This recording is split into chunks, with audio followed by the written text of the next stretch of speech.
Hi guys, welcome to I dream. నేను మీ Chanakya. Social media influence అనేది మన ఇన్వెస్ట్మెంట్స్ మీద ఎలా ఉంటుంది? ఒకవేళ మనం ఒక చోట ఇన్వెస్ట్మెంట్ చేస్తున్నాము అంటే ఒకరు వచ్చి ఏదో చెప్పగానే మనం ఇన్వెస్ట్మెంట్ అనేది కూడా తీసి వేరే చోట పెట్టడం, ఇలాంటివన్నీ తప్పులు అనేది చాలా చేస్తూ ఉంటాం.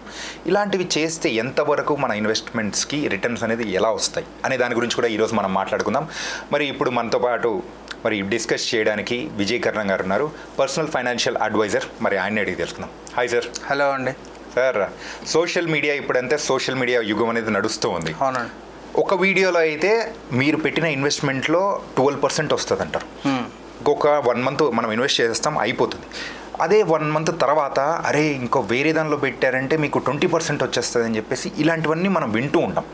అప్పుడు ఇక్కడున్నే ఇంకో ఛానల్లో పెట్టడం, అక్కడ ఏదో అయిపోవడం, ఇలాంటి గందరగోళాలు జరుగుతూ ఉంటాయి. కరెక్ట్ అండి.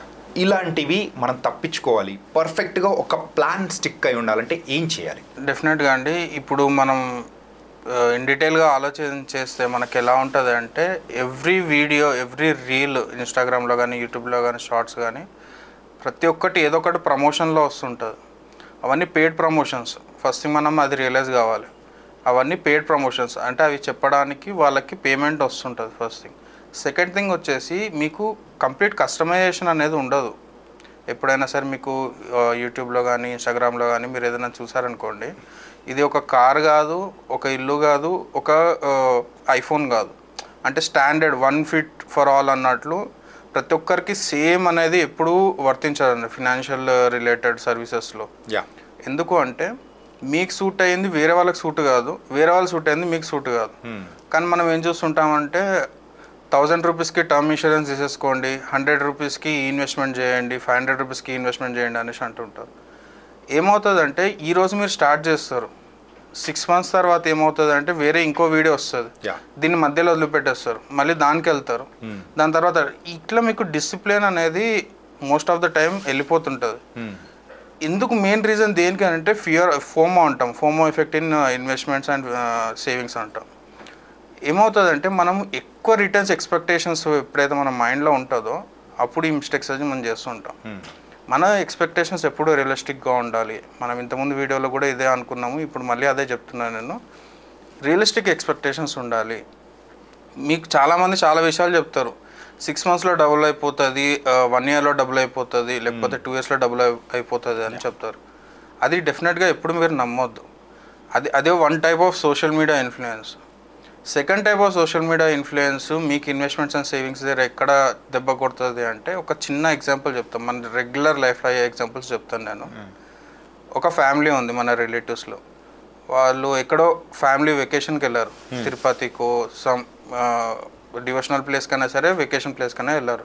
వాళ్ళు ఒక ఫోటో తీస్తారు, ఫోటో తీసి వాట్సాప్లో పెడతారు, ఇన్స్టాగ్రామ్లో పెడతారు, మన ఇంట్లో ఫ్యామిలీ వాళ్ళు చూస్తారు. సాయంత్రం అయ్యేసరికి ఆ ఫోటో మీద కొంచెం లైట్గా డిస్కషన్ స్టార్ట్ అవుతుంది. అప్పుడు ఏమవుతుంది, మీకు ఒక ఇండైరెక్ట్గా ప్రెషర్ బిల్డ్ అవుతుంటుంది ఇంటర్నల్గా. 1 మంత్ 2 మంత్ 3 మంత్స్ తర్వాత మీరు కూడా తిరుపతికి వెళ్తారు ఆటోమేటిక్గా.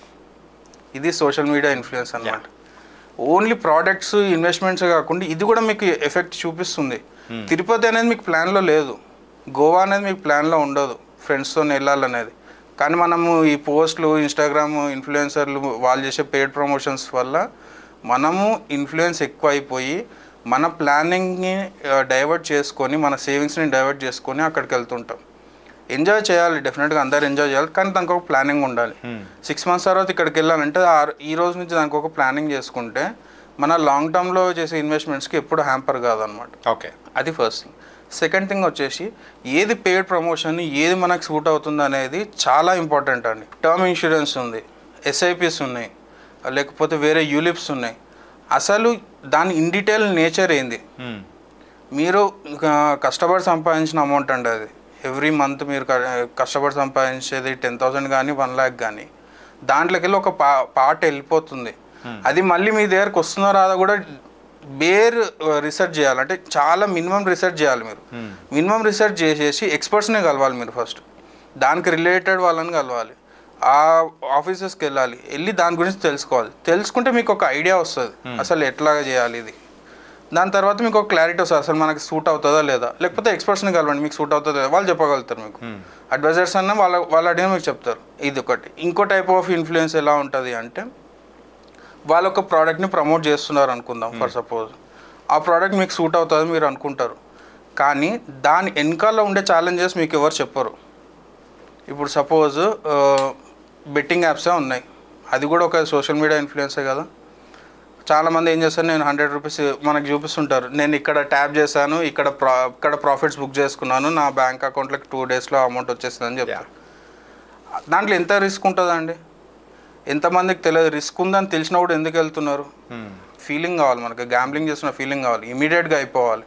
అంటే ఇమీడియట్గా మన హై ఇచ్చే మూమెంట్స్ అనేది కావాలి అని. ఎగ్జాక్ట్లీ. మనం ఫిజికల్ యాక్టివిటీ ఇప్పుడు ఎవరు చేయట్లేదు కాబట్టి ఇట్లాంటి యాక్టివిటీస్ చేసేసి మనకు ఆ రష్ అనేది, ఆ డోపమైన్ హిట్స్ తీసుకోవాలనేసి ఫీల్ అవుతుంటారు.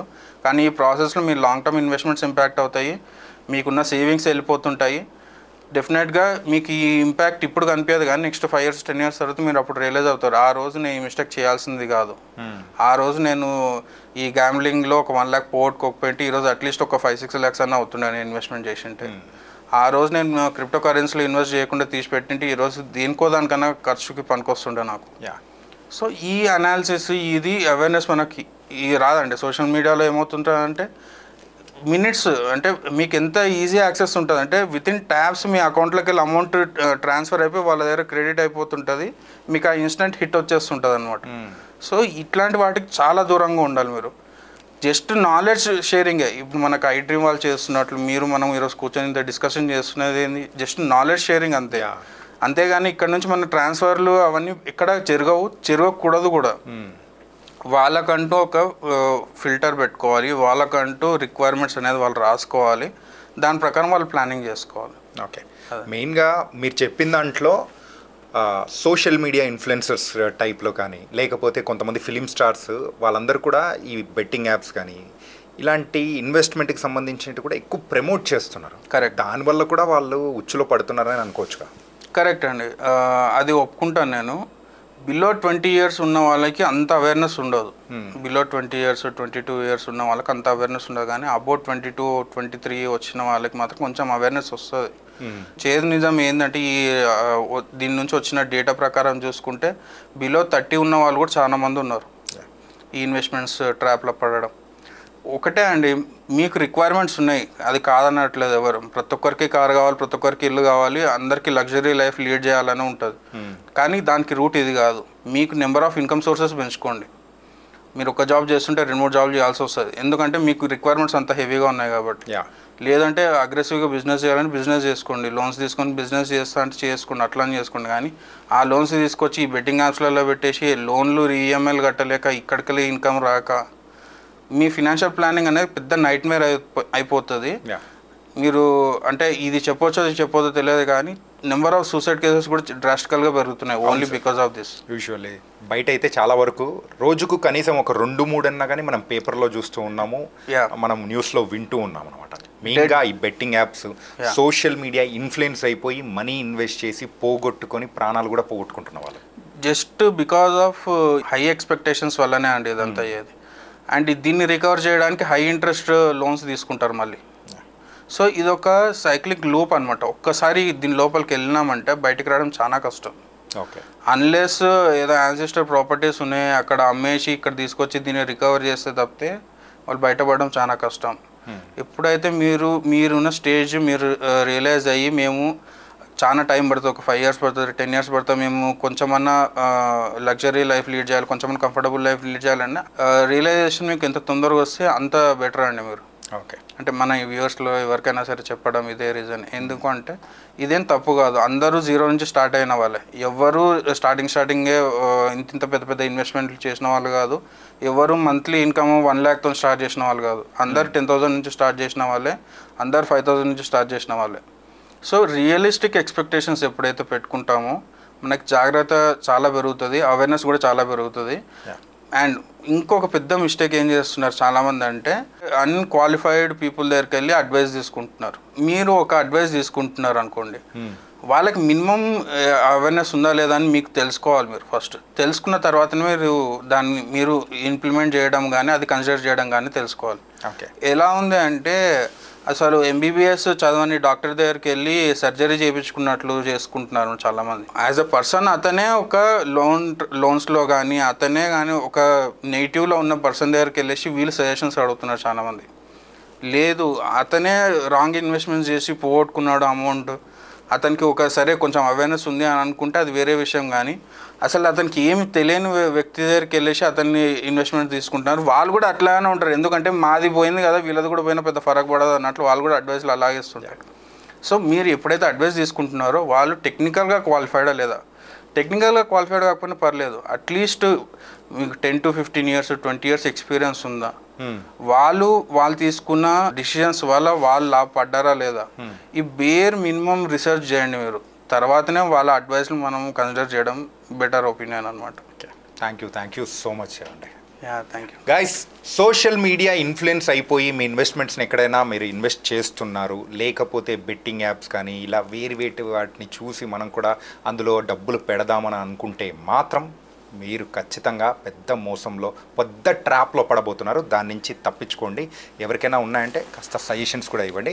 సో గైస్, ఇది ఇవాల్టి మన వీడియో. మరో ఇంటర్వ్యూతో మళ్ళీ కలుద్దాం. అంతవరకు take care. This is your Chanakya.